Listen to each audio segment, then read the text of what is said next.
네, 오늘 말씀 민수기 34장 보겠습니다. 민수기 34장 1절과 2절 말씀만 같이 읽겠습니다. 여호와께서 모세에게 말씀하여 이르시되 너는 이스라엘 자손에게 명령하여 그들에게 이르라. 너희가 가나안 땅에 들어가는 때에 그 땅은 너희의 기업이 되리니 곧 가나안 사방 지경이라.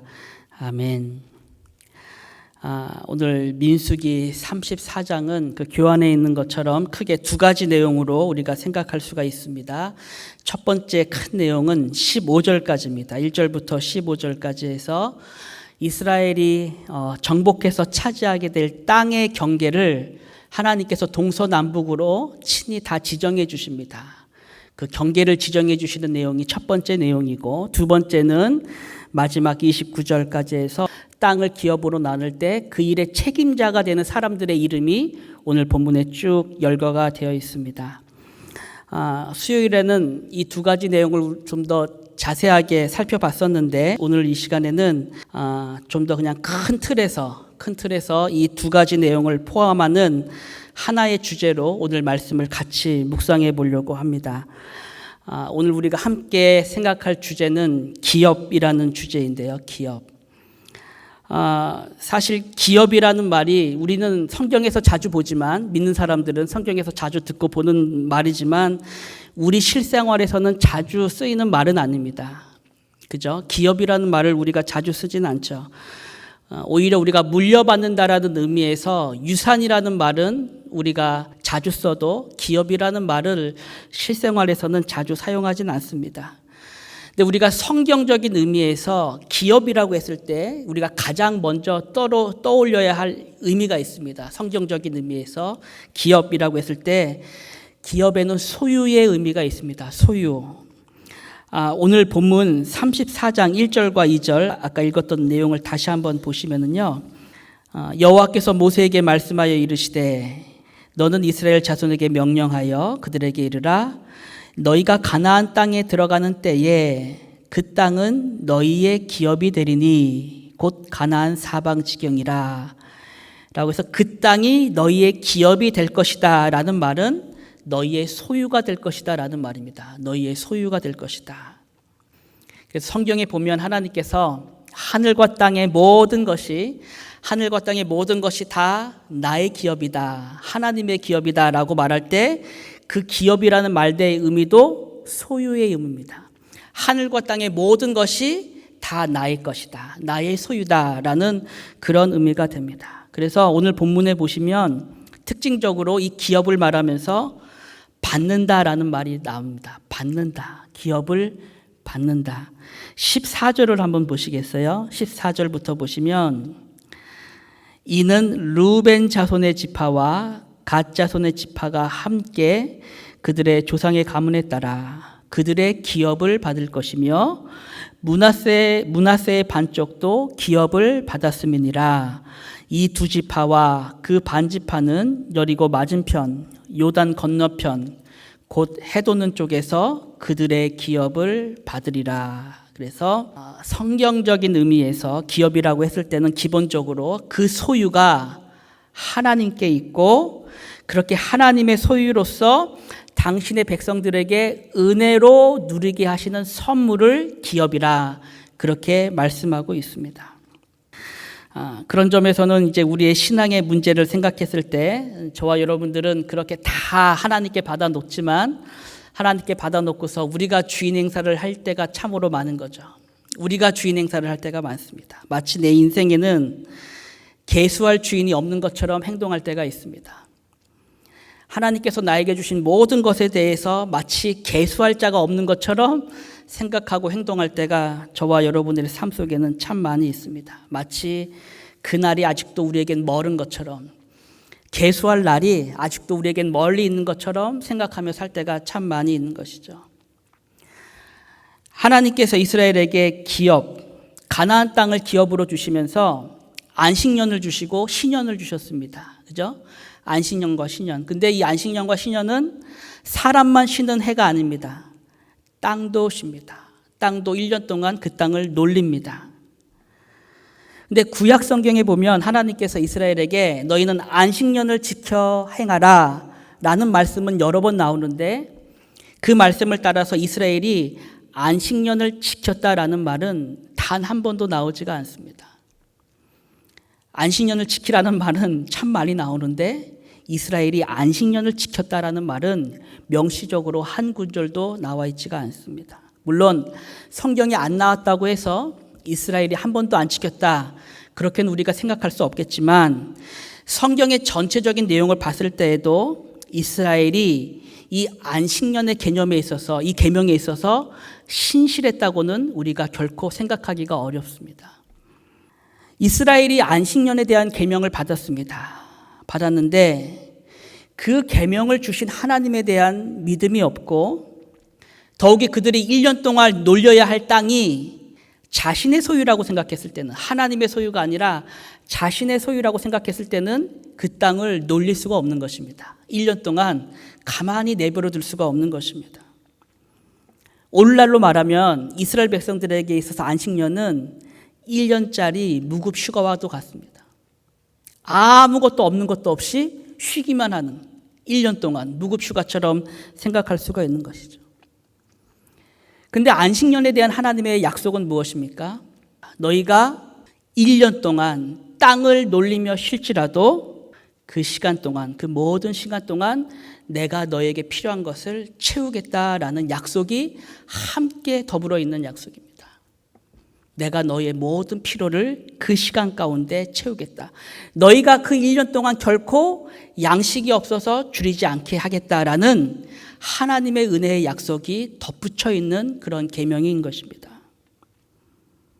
하지만 이스라엘은 이 말씀에 대한 믿음이 없었던 거죠. 하나님께서는 이거는 유급휴가다, 1년짜리 유급휴가다, 그렇게 말씀하시는 것인데 이스라엘은 그렇게 생각하지 않았습니다. 이스라엘은 안식년을 통해서 하나님의 은혜를 경험할 수 있었고 하나님의 채우심이 뭔가를 그의 삶을 통해서 경험할 수 있었지만 그들은 결코 이 일에 있어서 신실하지 못했다는 것을 우리가 성경 전체적인 내용을 통해서 생각할 수가 있는 것입니다. 저는 이러한 내용을 생각하면서 또 묵상하면서 그 마가복음에 있는 한 사람의 간구를 떠올리게 되었습니다. 마가복음에 있는 한 사람의 간구. 내가 믿나이다. 나의 믿음 없는 것을 도와주소서. 믿기 원하는데 자신에게는 그같이 믿을 믿음이 없는 것입니다. 간구하는 거죠. 주여 내가 믿나이다. 나의 믿음 없는 것을 도와주옵소서. 저는 이 간구가 오늘날 저와 여러분들의 동일한 간구가 아닐까 생각합니다. 그렇게 약속을 받고도 그 약속에 대한 믿음이 없고 그것을 주신 하나님에 대한 믿음이 없기 때문에 항상 내 생각이 앞서고 내 계산이 앞서고 나의 그런 어떤 계획이 먼저 앞서는 그런 삶을 살아갈 때가 너무나도 많이 있기 때문에 바로 이러한 간구, 주님 나의 믿음 없음을 도와주옵소서. 내가 믿기를 원합니다 라는 그 간구를 우리도 동일하게 하게 되는 것입니다. 기업에 있어서 우리가 두 번째로 생각하게 되는 내용은 상속자에 관한 것입니다. 상속자. 하나님의 기업의 상속자는 누구입니까? 하나님의 기업의 상속자? 구약에서는 이스라엘 백성으로 나타나죠. 상속자가 이스라엘 백성으로 나타나고 신약에서는 당연히 교회, 성도 우리가 떠올릴 수가 있는데 우리가 그것을 생각하기에 앞서 가장 먼저 생각해야 할, 떠올려야 할 상속자가 우리에게 있습니다. 그 상속자가 누구인가? 시브리서 1장을 한번 찾아보겠습니다. 시브리서 1절과 2절입니다. 옛적의 선지자들을 통하여 여러 부분과 여러 모양으로 우리 조상들에게 말씀하신 하나님이 이 모든 날 마지막에는 아들을 통하여 우리에게 말씀하셨으니 이 아들을 만유의 상속자로 세우시고 또 그로 말미암아 모든 세계를 지으셨느니라. 만유의 상속자가 나옵니다. 그분이 누구십니까? 예수 그리스도십니다. 하나님의 아들께서 만유, 모든 것의 상속자다. 그렇게 시브리서는 말씀하고 있습니다. 예수 그리스도께서 상속자인데 우리는 어떻게 상속자가 된 거죠? 원래 상속자는 예수 그리스도인데 우리가 상속자가 된 것은 이 로마서 말씀을 우리가 생각할 수 있죠. 자녀이면 또한 상속자, 곧 하나님의 상속자요 그리스도와 함께한 상속자다. 저와 여러분들을 말하는 거죠. 우리가 상속자가 된 것은 양자됨의 은혜를 입어 된 것입니다. 자녀이면 또한 상속자라. 그래서 우리가 상속자가 된 것은 그리스도와 함께 된 것입니다. 그리스도와 함께한 상속자라 그렇게 말합니다. 지금 이런 말씀이 우리에게 알게 하는 것은 우리가 상속자가 된 것은 그냥 된 것이 아니라는 것입니다. 그냥 하나님께서 교회를 상속자로 세우시고 성도를 상속자로 세우신 것이 아니라 원래 만유의 상속자는 그리스도신데 우리는 그 안에서 양자됨의 은혜를 입어서 성령으로 말미암아 그리스도와 연합을 하여 믿음으로 만유의 상속자이신 그리스도께서 가지신 그 모든 권리와 영광을 함께 누리게 되었다라는 것이 말씀이 우리에게 교훈하는 내용이 되는 것이죠. 근데 사실 이 내용이 우리에게 너무나 큽니다. 저와 여러분들이 지금 이 내용을 이해하기에는 우리가 보면 알 수 있고 이해는 갈 수 있지만 우리의 삶과 마음으로 담기에는 너무나도 큰 내용입니다. 우리가 하나님의 상속자다. 그리스도와 함께한 상속자다. 사실 그냥 우리가 너희는 어떤 한 기업의 상속자다. 너희는 애플의 상속자고 아마존의 상속자다 그러면 오히려 그것이 우리에게는 더 크게 다가오는데 너희는 하나님의 상속자다. 그리스도와 함께한 상속자다. 그러면 뭔가 은혜라는 것은 알겠는데 우리의 마음에 크게 다가오지 않을 때가 참 많은 것이죠. 은혜가 없어서가 아니라 우리가 받기에는 너무나 큰 은혜인 것입니다. 우리가 받기에는 이러한 내용들이 너무나 큰 은혜에서 우리의 삶으로 실감이 나지 않고 그러다 보니까 우리의 믿음의 삶으로 나타나지 않을 때가 참 많이 있는 것입니다. 하지만 성경은 너희는 그리스도와 함께한 상속자다. 그래서 바울은 이렇게 선언합니다.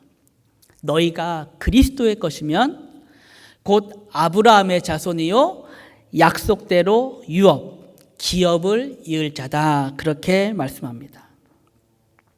구약에서는 아브라함의 자손이 기업을 차지하고 약속의 땅을 얻는 것을 우리가 보았는데 실상은 그것은 그림자였던 것이죠. 이스라엘이 땅을 차지하고 기업을 차지했던 것은 그림자였고 그 그림자의 실체는 예수 그리스도신데 사도는 말할 때 너희가 그리스도의 것이면 아브라함의 자손이다. 그러니까 이게 순수인 거죠. 아브라함의 자손이면 그리스도의 것이 아니라 그리스도의 것이면 아브라함의 자손이요 약속대로 기업을 이룰 자다. 그렇게 말씀하고 있는 것입니다. 자, 그러면 이제 우리가 그리스도의 상속자가 되었는데 함께한 상속자가 되었는데 그럼 우리가 상속자가 되어서 얻는 기업이 구체적으로 뭔가? 우리가 기업을 받았다는 것은 도대체 뭘 받았다고 말하는 것인가? 라는 것이죠. 저와 여러분들이 받은 기업은 무엇입니까? 하나님의 상속자가 되어서 우린 뭘 기업으로 받았나요? 구약에서는 그것이 뭘로 나타났습니까? 기업이 가나안 땅으로 나타났습니다. 이스라엘에 받을 기업이 가나안 땅으로 나타났다면 그 가나안 땅의 실체, 원형은 바로 하나님의 나라가 됩니다. 하나님의 나라입니다. 마태복음에 보면 이런 말씀이 있습니다. 마지막 때의 일을 예수님께서 말씀하시면서 그때의 임금이 그 오른편에 있는 자들에게 이르시되 내 아버지께 복받을 자들이여 나와 창세로부터 너희를 위하여 예비된 나라를 상속받으라. 그렇게 말씀하셨습니다. 상속받으라. 성도는 하나님의 나라를 상속받습니다. 창세로부터 예비된 그 나라를 상속받습니다. 그래서 특별히 고린도전서에서 사도 바울이 말할 때에 불의한 자가 하나님의 나라를 유업으로 받지 못할 줄을 알지 못하느냐 그렇게 말합니다. 의인의 유업이 하나님의 나라라고 한다면 불의한 자는 그 나라를 상속받지 못한다. 유업으로 받지 못한다. 그렇게 말합니다. 야고보서에서는 또 이같이 말합니다. 야고보서에서는 내 사랑하는 형제들아 들을지어다.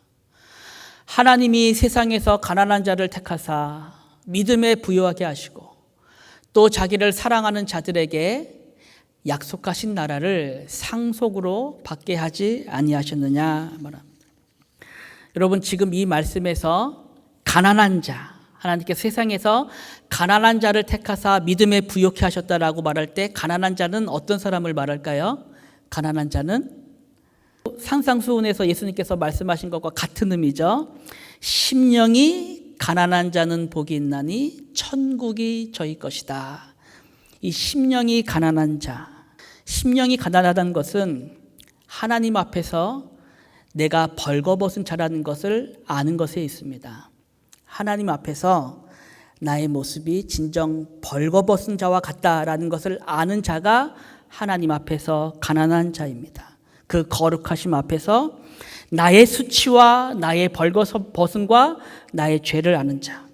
하나님께서 이 세상에서 그 가난한 자를 택하사 부요케 하셨습니다. 뭐에 부요케 하셨는가? 믿음에 부요케 하셨습니다. 그리고 그 믿음으로 약속하신 나라를 상속받게 하셨습니다. 그것이 그리스도 안에서 저와 여러분들이 받은 은혜입니다. 하나님께서 세상에서 가난한 자를 택하여 우리의 벌거벗음을 보게 하시고 믿음에 부요케 하사 하나님의 나라를 상속받게 하는 은혜를 허락하셨습니다. 그런 점에서 하나님의 기업, 하나님 나라의 기업이라는 것은 본질적으로 저와 여러분들에게는 우리가 주장할 수 있는 것이 아닙니다. 우리가 우리의 권리로서 말할 수 있는 것이 하나도 없습니다. 이스라엘이 가나안 땅을 차지할 때 그냥 차지하지 않고 전쟁을 통해서 그 땅을 얻었습니다. 처음에 7년 동안 싸우고 그 전쟁이 완전히 마무리될 때까지는 더 많은 시간이 그들에게 소요됐습니다. 그들은 싸워서 가나안 땅을 차지했습니다. 하지만 그럼에도 불구하고 가나안 땅은 그들이 주장할 수 있는 땅이 아니었습니다. 그들이 권리로 내세울 수 있는 땅이 아니었습니다. 신명기 말씀에 보면 이에 대한 분명한 교훈이 우리에게 주어지고 있습니다. 신명기에 보면 그러므로 내가 알 것은 내 하나님 여호와께서 내게 이 아름다운 땅을 기업으로 주신 것이 내 공의로 말미암음이 아니니라. 너는 목이 곧은 백성이니라 말합니다. 가나안 땅은 전쟁으로 얻은 땅이지만 그럼에도 불구하고 그들에게는 그 땅을 내 것이라 주장할 수 있는 권리가 없었습니다. 왜냐하면 그 아름다운 땅을 기업으로 받은 것은 그들의 공의로 말미암은 것이 아니기 때문입니다. 너희는 목이 곧은 백성이다. 40년 전에 가데스에서 범죄하여 광야에서 죽은 1세들은 물론이고 지금 가나안 땅에 들어간 너희도 목이 곧은 백성이다. 그렇게 말씀하고 있는 것입니다. 하나님의 기업이 우리에게 선물임을 분명히 알게 하는 말씀이죠. 하나님의 기뻐하신 뜻 안에서 택한 백성에게 주시는 은혜의 선물이 저와 여러분이 받게 된 하나님 나라의 기업입니다. 그래서 이제 우리가 마지막으로 생각할 내용은 그렇게 하나님의 나라를 기업으로 받은 성도가 이 땅에서 어떤 믿음으로 살아야 하는가, 어떤 믿음의 모습이 있어야 하는가. 한 구절만 이 말씀을 보시면 시브리서 12장의 말씀입니다. 그러므로 우리가 흔들리지 않는 나라를 받았은즉 은혜를 받자. 이로 말미암아 경건함과 두려움으로 하나님을 기쁘게 섬길지니 말씀합니다. 이것이 사도가 말한 하나님의 나라를 기업으로 받은 자의 삶의 모습입니다. 우리는 흔들리는 나라에 살지만 흔들리지 않는 나라를 유업으로 받았으니 은혜를 받자. 그래서 은혜를 받자라는 말은 원어적으로 감사하자라는 말입니다. 감사하자. 흔들리지 않는 나라를 받았으니 감사하고 경건함과 두려움으로 하나님을 기쁘게 섬기자. 그렇게 교훈하고 있는 것입니다. 하나님께서는 이스라엘에게 바로 이 기업을 약속하시고 또 약속하셨습니다. 심지어 이스라엘이 가데스 바네아에 도착했을 때 하나님께서는 그 약속의 땅을 그들로 직접 가서 보게도 하시고 발로 밟게도 하셨습니다. 하지만 이스라엘은 그 땅을 발로 밟고도 우리는 못 들어갑니다 라고 말합니다. 우리가 다 봤더니 그 땅은 우리가 머물 땅이 아닙니다 라고 말합니다. 이스라엘이 비록 약속은 받았지만 그들의 믿음의 눈에 그 약속의 땅이 보이지 않았을 때, 허락하신 약속의 기업을 바라보지 못했을 때 이스라엘은 언제나 넘어졌습니다. 언제나 그 안에서 넘어지는 삶을 살았습니다. 우리의 삶도 마찬가지입니다. 저와 여러분들의 믿음과 마음 가운데 하나님께서 우리에게 허락하신 이 영원한 나라의 기업이 보이지 않을 때는 우리도 언제든지 넘어지게 됩니다. 우리의 길 안에서 이 흔들리는 세상 속에서 흔들리지 않는 나라를 바라보지 못할 때는 우리도 언제나 그 속에서 넘어지고 흔들리고 좌절하게 되어 있는 것입니다. 그래서 생각하게 되는 것입니다. 그러면 우리는 이 나라를 내가 기업으로 받는다는 것을 어떻게 확신할 수 있는가? 우리의 삶을 보면 매일 흔들리고 넘어지고 좌절하는데 정녕 우리가 이 나라를 상속받았다는 것을 무엇으로 보증할 수 있고 무엇으로 확신할 수 있는가? 우리 이 말씀만 마지막으로 보고 마치려고 하는데요. 한 구절 같이 찾아보겠습니다. 에베소서 1장을 한번 보겠습니다. 13절을 한번 찾아보겠습니다.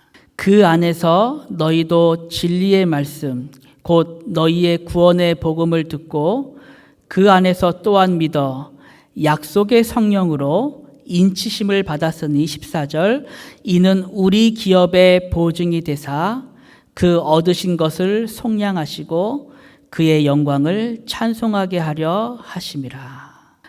지금 말씀에서 우리 기업의 보증이 누구라 말씀하고 계신 거죠? 성령 하나님입니다. 성령 하나님. 14절에 보면은 기업의 보증이 되셨다 하고 그 보증에 각주가 있습니다. 각주. 뭐라고 되어 있나요? 헬라어로 해서 보증금 그렇게 되어 있죠. 보증금. 성령 하나님께서 저와 여러분들이 받을 성도가 받을 기업의 보증금이 되신다 그렇게 말합니다. 보증이 되신다. 보증금이 되신다. 여러분들께서 집 계약하실 때 셀러의 입장에서는 보증금을 받으면 안심이 되잖아요. 셀러의 입장에서는 보증금을 받으면 이제 바이어가 이 집값을 다 페이하겠구나라고 이제 생각을 하게 되는 것이니까 안심이 되는데 지금 말씀에서 우리에게 교훈할 때 성령 하나님께서 마치 그와 같이 우리가 받을 기업의 보증이 되셔서 보증금이 되셔서 그 얻으신 것을 마침내 속량하신다 말합니다. 속량하신다. 우리가 정말 이 말씀을 믿는다고 한다면 이보다 더 큰 확신이 어디 있겠습니까? 성도에게 있어서 우리가 기업을 상속받음에 있어서 이보다 더 확실한 보증이 어디 있고 이보다 더 큰 확신이 어디에 있겠습니까? 성령 하나님께서 성도가 받을 기업의 보증이 되신다 말합니다. 그래서 이 은혜를 받은 성도에게는 기도가 있습니다. 오늘 우리가 이 시간에 함께 하길 원하는 기도입니다. 너희 마음의 눈을 밝히사 그의 부르심의 소망이 무엇이며 성도 안에서 그 기업의 영광의 풍성함이 얼마나 큰지를 알게 하는 것입니다. 그것이 저와 여러분들이 이 땅에서 흔들리는 나라에 살면서 흔들리지 않는 나라를 기업으로 받았을 때 우리가 간구해야 할 기도입니다. 주님께서 우리의 마음을 열어주셔서 우리의 마음의 눈을 열어주셔서 부르심의 소망을 알게 하실 뿐만 아니라 그리스도 안에서 허락하신 기업의 영광이 얼마나 풍성한지를 우리로 알게 하옵소서. 믿게 하옵소서. 보게 하옵소서. 그래서 우리로 이 지나가고 흔들리는 것에 마음 뺏기지 않고 정말 세상에 속한 영광을 아무것도 아닌 것처럼 볼 수 있는 그 믿음의 눈을 우리에게 허락하여 주옵소서. 내가 믿사오니 나의 믿음 없음을 도와주옵소서. 이것이 오늘 이 시간에 저와 여러분들이 하나님의 나라를 상속받은 자로서 함께 주님 앞에 기도하길 원하는 그 기도의 제목입니다.